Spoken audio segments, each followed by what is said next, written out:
એક વર્ષ જેટલા લાંબા આંદોલન થકી નરેન્દ્રભાઈ મોદી સરકારને કૃષિ કાયદાઓ પાછા ખેંચવા માટે મજબૂર કરનાર ખેડૂતો ફરી એકવાર તેમની અન્ય માંગો સાથે મેદાનમાં ઉતર્યા છે.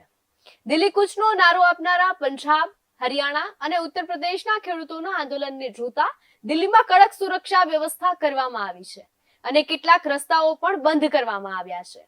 ખેડૂતોના બે મોટા સંગઠનો સંયુક્ત કિસાન મોરચા અને કિસાન મજદૂર મોરચાએ તેમની માંગણીઓને ધ્યાનમાં રાખી 13 ફેબ્રુઆરીએ દિલ્હી કૂચનો નારો આપ્યો હતો, જ્યારે સંયુક્ત કિસાન મોરચાએ 16 ફેબ્રુઆરીએ એક દિવસ ગ્રામીણ ભારત બંધનું એલાન આપ્યું છે. મિનિમમ સપોર્ટ પ્રાઇસ સહિતની માંગણીઓને લઈને પાછલા કેટલાક દિવસોથી દેશના પાટનગર દિલ્હીની આસપાસ ખેડૂત આંદોલન વધુ મજબૂત સ્વરૂપ ધારણ કરતું જઈ રહ્યું છે.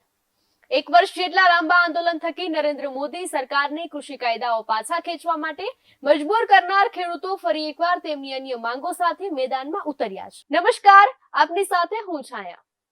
દિલ્હી કૂચનો નારો આપનાર પંજાબ, હરિયાણા અને ઉત્તર પ્રદેશના ખેડૂતોના આંદોલનને જોતા દિલ્હીમાં કડક સુરક્ષા વ્યવસ્થા કરવામાં આવી છે અને કેટલાક રસ્તાઓ પણ બંધ કરી દેવામાં આવ્યા છે. ખેડૂતોના બે મોટા સંગઠનો સંયુક્ત કિસાન મોરચા અને કિસાન મજદૂર મોરચાએ તેમની માંગણીઓને ધ્યાનમાં રાખી અને 13 ફેબ્રુઆરીએ દિલ્હી કૂચનો નારો આપ્યો હતો, જ્યારે સંયુક્ત કિસાન મોરચાએ 16 ફેબ્રુઆરીએ એક દિવસ ગ્રામીણ ભારત બંધનું એલાન આપ્યું છે.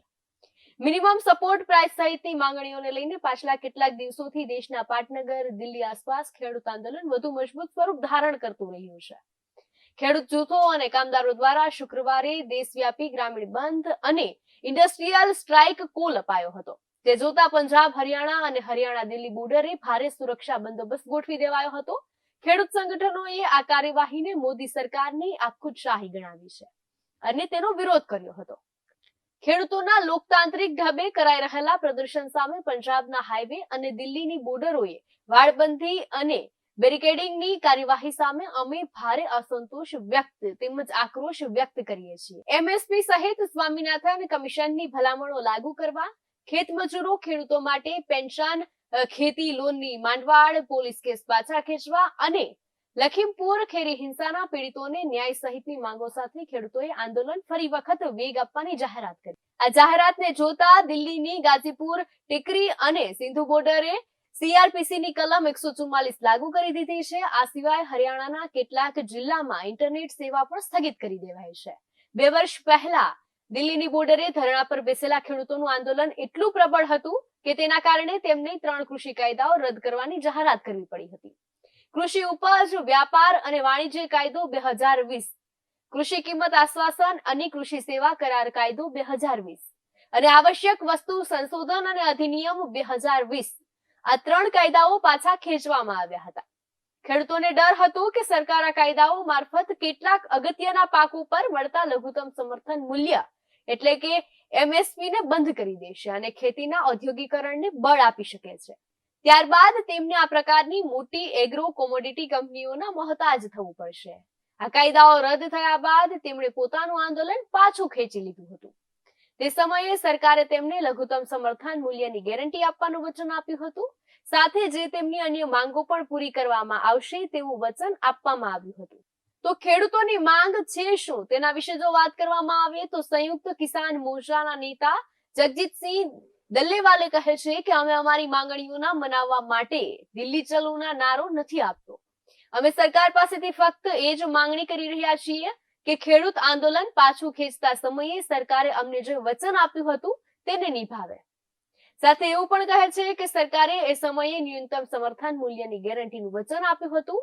આ સાથે જ તેમણે કહ્યું હતું કે ખેડૂતો સામે જે કેસ કરવામાં આવ્યો છે તે પાછો ખેંચી લેવામાં આવશે.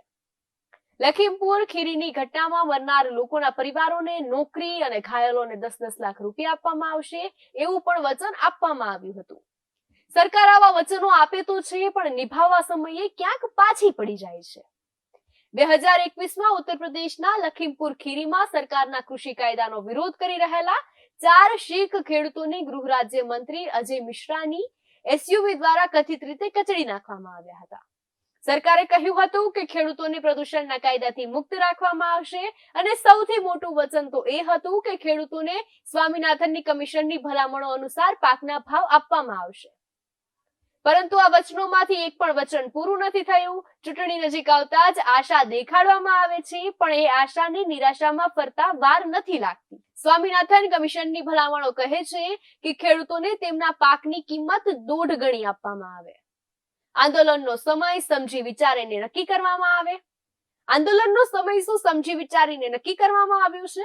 ખેડૂત આંદોલન પર નજર રાખનારા લોકોનું કહેવું છે કે છેલ્લું આંદોલન અચાનક પૂર્ણ નહોતું થયું.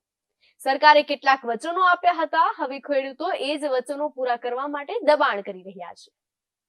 જ્યારે દલ્લેવાલ કહે છે કે અમે સરકારને તેમણે આપેલા વચનો યાદ અપાવી રહ્યા છીએ. ચૂંટણી આવી રહી છે અને પછી નવી સરકાર આવશે તો એ કહેશે કે અમે તો કોઈ વચન જ નથી આપ્યું. એટલે આ યોગ્ય સમય છે કે સરકાર તેના વચનો પૂરા કરે. પંજાબ અને હરિયાણા સહિત ઘણા રાજ્યોમાં ખેડૂતો આંદોલનની તૈયારીમાં વ્યસ્ત છે. ઘરે ઘરેથી અનાજ એકત્ર કરવામાં આવી રહ્યું છે. ટ્રેક્ટર, ટ્રોલીઓ તૈયાર કરવામાં આવી રહ્યા છે. તો બીજી તરફ સરકાર ખેડૂતોના મોરચાને રોકવાની તૈયારી કરી રહી છે.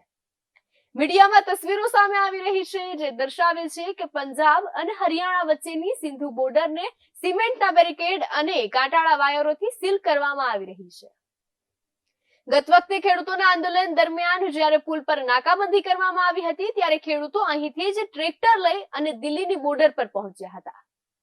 હરિયાણામાં પોલીસની ગાડીઓ દ્વારા એલાન કરવામાં આવી રહ્યું હતું કે ખેડૂત આંદોલનનો ભાગ ન બનવો.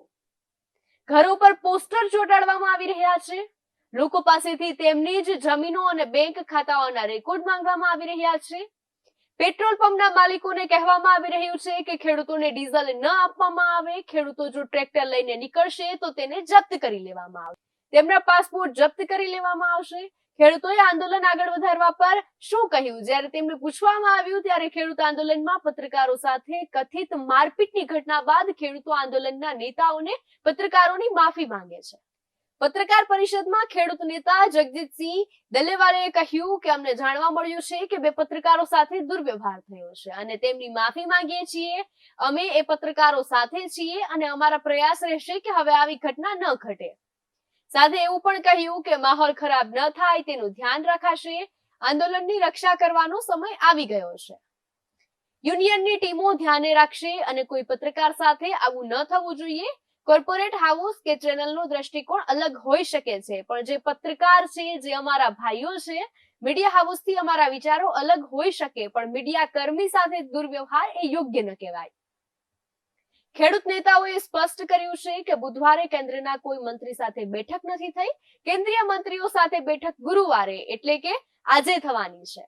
કેન્દ્રીય મંત્રીઓ સાથે બેઠક ગુરુવારે થઈ છે. ખેડૂત નેતાઓનું કહેવું છે કે અમે શાંત રહીશું અને આગળ નહીં વધીએ. બધા યુનિયનોએ નક્કી કર્યું હતું કે જો સરકાર વાતચીત કરવા માંગે તો અમે કરીશું, આગળ નહીં વધીએ. અમારા ઉપર પણ ડ્રોનની ગેસના ગોળા છોડવામાં આવ્યા હતા. તેનો મતલબ કે કેન્દ્ર સરકાર નથી ઈચ્છતી કે અમે વાતચીત કરીએ. કેન્દ્રીય મંત્રીનું કહેવું છે કે લઘુત્તમ ટેકાના ભાવ માટે કાયદો બનાવવા અને સ્વામીનાથનની કમિટીની ભલામણને લાગુ કરવાની માંગ સાથે ખેડૂતોએ હજારોની સંખ્યામાં દિલ્હી તરફ કૂચ કરી છે. મંગળવારે જ તેઓ પંજાબ હરિયાણાની શંભુ બોર્ડરે પહોંચ્યા હતા, જ્યાં સુરક્ષા દળોની નાકાબંધીને કારણે તેમને અટકી જવું પડ્યું હતું. જોકે ખેડૂતોએ બુધવારે એટલે કે બીજા દિવસે શંભુ બોર્ડર પરથી આગળ વધવાનો પ્રયત્ન કર્યો તો ફરીથી આંસુગોળો છોડવામાં આવ્યો હતો. મંગળવારે ખેડૂતોએ સરહદેથી જ્યારે હરિયાણામાં દાખલ થવાનો પ્રયત્ન કર્યો ત્યારે પોલીસે તેમને રોકવાનો પ્રયત્ન કર્યો. ત્યારબાદ પોલીસે ટીયર ગેસના શેલ પણ છોડ્યા હતા અને એવી પરિસ્થિતિ પેદા થઈ હતી કે જાણે ખેડૂતો જ સુરક્ષા દળો અને આમને સામને આવી ગયા હોય. ખેડૂતો પંજાબથી નીકળે એ પહેલા 3 કેન્દ્રીય મંત્રીઓ સાથે ખેડૂતોની વાટાઘાટો થઈ હતી, પરંતુ વાતચીત નિષ્ફળ નીવડતા ખેડૂતોએ દિલ્હી તરફ કૂચ કરી હતી. તેમણે કહ્યું હતું કે અમે સરકાર તરફથી વાતચીત કરવા માટે તૈયાર છીએ. ખેડૂત સંગઠનોએ સમજવાની જરૂર છે કે જે કાયદા વિશે તેઓ વાત કરી રહ્યા છે તેમાં ઉતાવળે કે વગર સમજે વિચારીએ કોઈ નિર્ણય ન લઈ શકાય, અન્યથા ભવિષ્યમાં સૌની માટે મુશ્કેલી સર્જાઈ શકે છે. ખેડૂતોને એ વાતનું પણ ધ્યાન રાખવું પડશે કે તેમના આંદોલનથી સામાન્ય જનજીવન પ્રભાવિત ન થાય. તેના કારણે સમસ્યા વધુ બગડી શકે છે. ત્યારે એવી અપીલ કરવામાં આવી છે કે ખેડૂત સંગઠનો વાતચીતનો માહોલ જાળવી રાખે અને તેનાથી જ સમાધાન થશે. અત્યાર સુધીમાં શું થયું છે આંદોલનમાં તેના વિશે જો વાત કરવામાં આવે તો 13 ફેબ્રુઆરીના રોજ ખેડૂતો અને સુરક્ષા દળો વચ્ચે ભારે ઘર્ષણ થયું હતું. ખેડૂતો પર ડ્રોનથી ટીયર ગેસના સેલ છોડવામાં આવ્યા હતા. આ સમયગાળા દરમિયાન લગભગ 35 લોકો ઘાયલ થયા હોવાના અહેવાલ, પરંતુ હાલ તો આ સંખ્યાની સત્તાવાર પુષ્ટિ નથી થઈ. હરિયાણા પોલીસે સોશિયલ મીડિયા પ્લેટફોર્મ એક્સ પર જાહેર કરેલા નિવેદનમાં જણાવ્યું છે કે ખેડૂતો સાથેના સંઘર્ષમાં વોટર કેનન, ટીયર ગેસ અને હળવો બળપ્રયોગ કરીને કાયદો અને વ્યવસ્થા જાળવવામાં આવી હતી. હરિયાણા પોલીસનું એવું કહેવું છે કે પથ્થરમારામાં 24 પોલીસ કર્મીઓ ગંભીર રીતે ઘાયલ થયા છે, જેમાં શંભુ બોર્ડર પર 15 પોલીસ કર્મીઓ અને ચિંદી દાતાસિંહ બોર્ડર પર 9 પોલીસ કર્મીઓ ઘાયલ થયા હતા. હરિયાણા પોલીસે પંજાબથી આવતા હજારો ખેડૂતોને દિલ્હીથી 212 કિલોમીટર દૂર શંભુ બોર્ડર પર રોક્યા હતા. ત્યાંથી અંબાલા 12 કિલોમીટર દૂર છે અને પાણીપત લગભગ 118 કિલોમીટર દૂર છે. ખેડૂતોને રોકવા માટે હરિયાણા પોલીસના જવાનો અને અર્ધલશ્કરી દળોને ત્યાં તહેનાત કરવામાં આવ્યા છે. શંભુ બોર્ડર પર ઠેક ઠેકાણે લંગર લાગેલા છે, જ્યાં આંદોલનકારી ખેડૂતો માટે ભોજનની વ્યવસ્થા કરાઈ રહી છે. તો બીજી તરફ દિલ્હીમાં સુરક્ષા વ્યવસ્થા વધુ કડક કરવામાં આવી છે. દિલ્હીમાં પ્રવેશવાના અનેક માર્ગો પર ટ્રાફિક જામ થયો છે. ગઈકાલે અનેક મેટ્રો સ્ટેશનના ગેટ પણ બંધ કરી દેવામાં આવ્યા હતા. કોંગ્રેસ નેતા રાહુલ ગાંધીએ કહ્યું હતું કે ખેડૂત ભાઈઓ, આજે ઐતિહાસિક દિન છે. કોંગ્રેસ સમર્થિત ઇન્ડિયા ગઠબંધનની સરકાર આવશે તો એમએસપીની ગેરંટી લાગુ કરવામાં આવશે. ન્યાયના પથ પર આ કોંગ્રેસની પહેલી ગેરંટી છે. બહુજન સમાજ પાર્ટીના વડા માયાવતીએ ખેડૂતો સામે સુરક્ષા દળોની કાર્યવાહીને લઈને કેન્દ્ર સરકાર પર નિશાન સાધ્યું છે. માયાવતીએ કહ્યું છે કે સરકારે ખેડૂતોની માંગણીઓને ગંભીરતાથી લેવી જોઈએ અને કડક પગલાં લેવાને બદલે વાતચીત કરવી જોઈએ. પશ્ચિમ બંગાળના મુખ્યમંત્રી એટલે કે મમતા બેનર્જીએ કહ્યું છે કે જ્યારે દેશના ખેડૂતો પર આ રીતે ટીયર ગેસ છોડવામાં આવે ત્યારે આપણો દેશ કઈ રીતે આગળ વધી શકે. હું ખેડૂતો પર ભાજપ દ્વારા કરવામાં આવેલા અત્યાચારોની નિંદા કરું છું. ખેડૂતો સાથે આતંકવાદી જેવું વર્તન તો કેમ સહન કરી શકાય. 2021માં ઉત્તર પ્રદેશના લખીમપુર ખીરીમાં સરકારના કૃષિ કાયદાનો વિરોધ કરી રહેલા 4 શીખ ખેડૂતોને ગૃહ રાજ્યમંત્રી અજય મિશ્રાની એસયુવી દ્વારા કથિત રીતે કચડી નાખવામાં આવ્યા હતા. દલેવાલ કહે છે કે આ વિડંબના છે કે જે MS સ્વામીનાથનને સરકાર ભારત રત્ન આપ્યું છે, પણ તેમના જ નામે બનેલી કમિટીનો રિપોર્ટ સરકાર લાગુ નથી કરતી. તેમણે ખેતીનું ઔદ્યોગિકરણ ન કરવાની સલાહ આપી હતી, પણ સરકાર સલાહને અનુસરી નથી રહી. ખેડૂતોના પ્રદર્શનનો મામલો હાઈકોર્ટમાં ગયો. મંગળવારે પંજાબ અને હરિયાણા હાઈકોર્ટમાં ખેડૂતોના વિરોધને લઈને 2 અરજીઓ પર સુનાવણી થઈ રહી હતી. આમાંની એક અરજી દિલ્હી જવા માટે બોર્ડર સીલ કરવા વિરુદ્ધની હતી અને બીજી અરજી ખેડૂત આંદોલનકારીઓ વિરુદ્ધ હતી. સુનાવણી દરમિયાન હાઈકોર્ટના કાર્યકારી મુખ્ય ન્યાયાધીશ GS સિંધાવાલિયા અને ન્યાયમૂર્તિ લુરપિતા બેનર્જીની ડિવિઝન બેન્ચે આ મુદ્દાને સૌહાર્દપૂર્ણ ઉકેલવા માટે જણાવ્યું હતું. બેન્ચે રાજ્ય સરકારોને આંદોલનકારીઓ માટે સ્થળ ચિહ્નિત કરવા કહ્યું.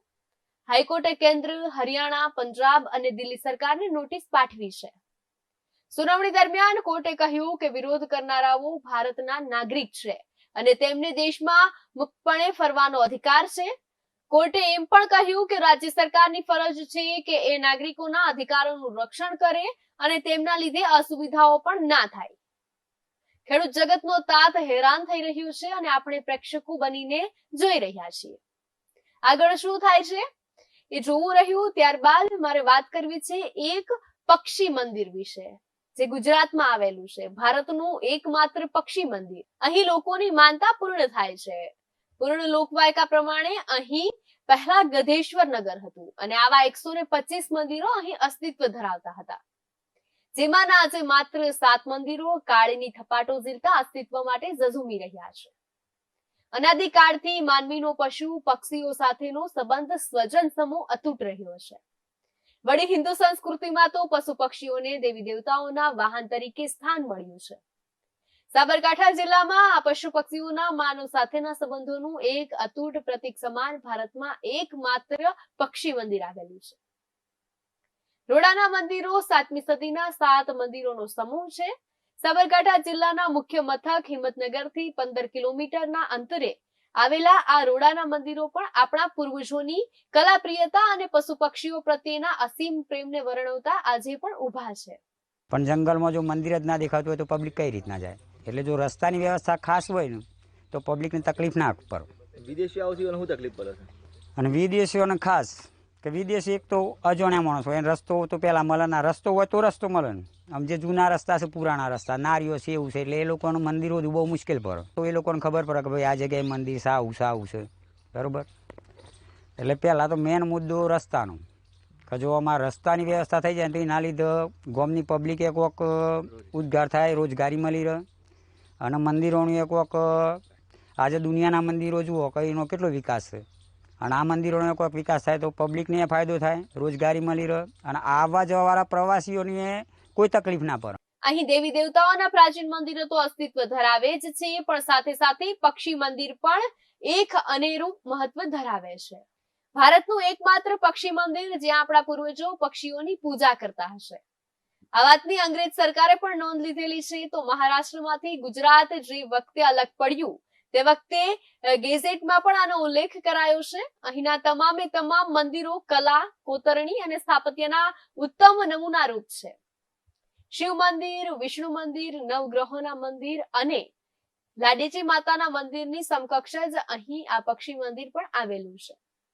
મંદિરની અંદર હાલમાં કોઈ પ્રતિમા નથી, પરંતુ અંદરની દિવાલ પર કોતરાયેલા પશુ પક્ષીઓ જોઈને અંદાજ લગાવી શકાય છે કે અહીં વિષ્ણુ ભગવાનની સાથે સાથે જ પક્ષીઓની પણ પૂજા કરવામાં આવતી હતી. તો એક લોકવાયકા પ્રમાણે અહીં પહેલા ગધેશ્વર નગર હતું અને આવા 125 મંદિરો અહીં અસ્તિત્વ ધરાવતા હતા, જેમાંના આજે માત્ર 7 મંદિરો કાલની થપાટો ઝીલતા અસ્તિત્વ માટે ઝઝૂમી રહ્યા છે. આમ તો અનેક સ્થાપત્યો એવા છે કે જે વિશ્વમાં એકમાત્ર હોય છે, પરંતુ જાળવણીના અભાવે આ સ્થાપત્યો ખંડેર ભાખી રહ્યા છે. જો સરકાર દ્વારા અહીં યોગ્ય પ્રકારનું સમારકામ કરવામાં આવે તો ચોક્કસપણે આ વિસ્તાર છે ગુજરાતભરમાં ઉભરી આવે તેવો છે. આ મંદિરોની જો કોઈ વિશેષતા હોય તો તે છે એનું બાંધકામ. મંદિરોની ચણતરમાં ચૂનો કે પછી અન્ય કોઈ ચીજનો અહીં ઉપયોગ નથી કરાયો. બાંધકામને અનુરૂપ પથ્થર ઘડીને અહીં ગોઠવાયા છે. તો સાબરકાંઠા જિલ્લામાં જ આ મંદિર અસ્તિત્વ ધરાવતું હોવા છતાં જિલ્લાના મોટા ભાગના લોકોને આનો ખ્યાલ જ નથી. સાબરકાંઠા વહીવટી તંત્ર અને ગુજરાત પુરાતત્વ વિભાગની ઉદાસીનતાથી આજે આ મંદિરોની જોઈએ એટલી પ્રસિદ્ધિ નથી થઈ. અહીં મુલાકાતે અનેક લોકો આવે છે. તો અહીં આવેલા કુંડમાં 900 થી વધુ મહિલાઓ એક સાથે નીકળે તો પણ એકબીજા સામે અથડાતી નથી, તેવી રીતે કુંડનું નિર્માણ કરાયું છે. મંદિરોની અન્ય એક ગાથા છે કે અહીં આવેલા લાડેજી માતાની ખાસ કરીને લોકો મન્નત માનતા હોય છે, અને તમામ લોકોની માનતા પણ પૂર્ણ થતી હોવાના પરચા પણ જોવા મળ્યા છે. વર્ષો પહેલા અહીંયા પૂજા થતી હતી, આજે ખંડેર અવસ્થામાં છે. અહીંયા આનો જે વિકાસ થાય એના માટે ગામ લોકોની માગણી છે, અને એના કારણે જે ગામ લોકોને રોજગારી પણ મળે એવી છે. પ્લસ કે બીજા બહારથી વિદેશથી જે આવતા એમને અહીંયા આવવામાં પણ બહુ તકલીફ પડતી હોય છે, અને અહીંયા પૂજા વિધિ બાધાઓ ઉતરતી હતી. આજે ખંડેરની અવસ્થાની અંદર એ બધું બંધ થઈ ગયેલું છે. સંતાન પ્રાપ્તિ ન થતી હોય અને કોઈ અહીં બાધા રાખે તો તેમને સંતાન પ્રાપ્તિ થતી હોય છે. તો આજુબાજુના અનેક ગામડાના લોકો અહીં આવીને પ્રથમ બાળકીની બાધા પણ ઉતારતા હોય છે, અને જેને લઈને અહીં ભક્તોનું ઘોડાપૂર ઉમટતું હોય છે. તો શિવ મંદિરને લઈને શિવરાત્રી અને શ્રાવણ માસમાં પણ ભક્તોની ભીડ જામતી હોય છે. અહીં આવેલા 7 મંદિર અને મંદિરની કોતરણી તો આ ઉપરાંત આસ્થા સાથે જોડાયેલા ભક્તો પણ મોટી સંખ્યામાં ઉમેટતા હોય છે. અહીં આવેલા 7 મંદિર અને મંદિરની કોતરણી તો આ ઉપરાંત આસ્થા સાથે જોડાયેલા ભક્તો પણ મોટી સંખ્યામાં ઉમટતા હોય છે. પરંતુ અહીં આવવા માટેનો રસ્તો ખખડધજ છે. તો ચોમાસામાં ભક્તોને અહીં આવવામાં ભારે મુશ્કેલીનો સામનો કરવો પડતો હોય છે. તો આ ઉપરાંત રાત્રિ દરમિયાન અહીં વીજળી ન હોવાથી ભક્તોને મુશ્કેલી પડતી હોય છે. તો અહીં રસ્તો બનાવવામાં આવે તો ચોક્કસપણે અહીં આવતા લોકોને પણ ફાયદો થઈ શકે તેમ છે. તો નવગ્રહ મંદિર કે શિવ મંદિરે આવતા ભક્ત અથવા તો વિદેશીઓ રસ્તાના અભાવે ભટકી જાય છે. તો આસપાસના સ્થાનિકો અહીં મૂકવા પણ આવતા હોય છે. તો રસ્તો જલ્દીથી બને તેવી માંગ છે. ત્યારે બસ હાલ માટે આટલું જ. વધુ વાત સાથે મળતા રહીશું BS9 TV ન્યૂઝ પર. મારી સાથે નમસ્કાર.